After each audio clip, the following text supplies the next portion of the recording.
El español es una de las lenguas más importantes del mundo. Es el segundo lugar por número de hablantes y se ha dicho que es el idioma para hablar con Dios. Pero, ¿de dónde viene el español?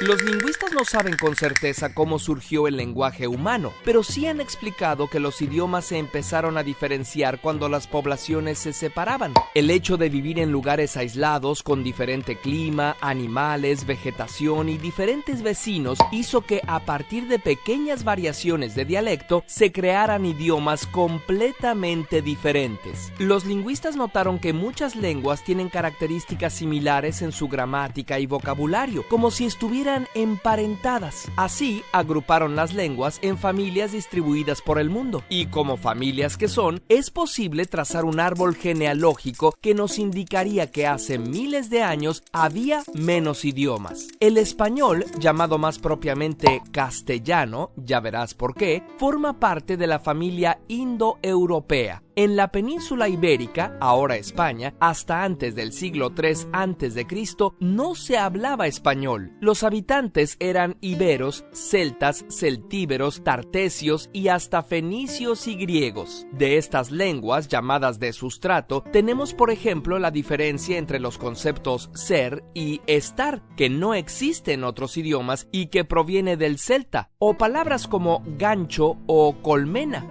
Del ibérico viene barranco y del vasco izquierda o chaparro. Entre el siglo III y el I a.C., el Imperio Romano conquistó toda la región alrededor del Mediterráneo, imponiendo su lengua, el latín. De esa lengua romana surgieron las lenguas romances: italiano, francés, rumano, portugués, catalán y español. Al mezclarse con las lenguas locales, el latín vulgar, es decir, el latín que hablaba el pueblo, no el idioma culto en el que se escribían los libros, formó varias lenguas, entre ellas la de la región de Castilla, el castellano.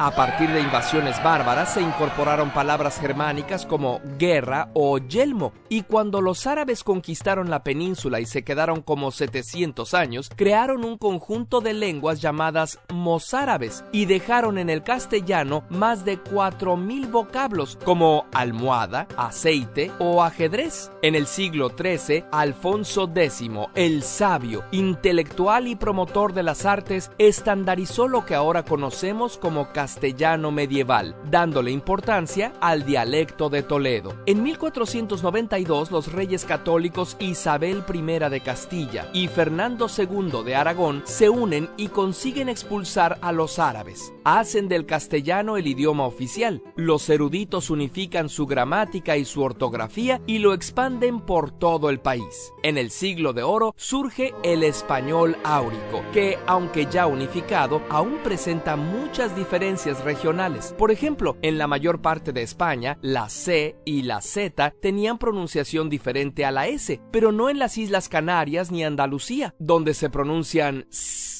Y Sevilla, en Andalucía, era la puerta de enlace de donde partían los conquistadores hacia América. Muchos habían nacido ahí y la mayoría había pasado un buen tiempo viviendo en la región. Por eso, los latinoamericanos decimos cerveza y no cerveza. Cuando los españoles conquistan América, el castellano se mezcló con las lenguas de sustrato de cada región. México aportó vocablos del náhuatl, como tamal, chicle o tomate. El quechua de Perú y Bolivia aportó caucho, cóndor y papa. Y sin las lenguas antillanas como el taíno, no tendríamos ni barbacoa, ni canoa, ni hamaca. Y se discute si la palabra huracán es taína o maya. Las lenguas están vivas y en constante evolución. Actualmente no es raro que incluyamos palabras del inglés o que el inglés tome prestados vocablos del español, y los mismos intercambios suceden con otros idiomas. Por ejemplo, la palabra tiza es de origen náhuatl y se usa en todos los países hispanohablantes, menos en México, donde al mismo objeto le llamamos gis, que viene del latín.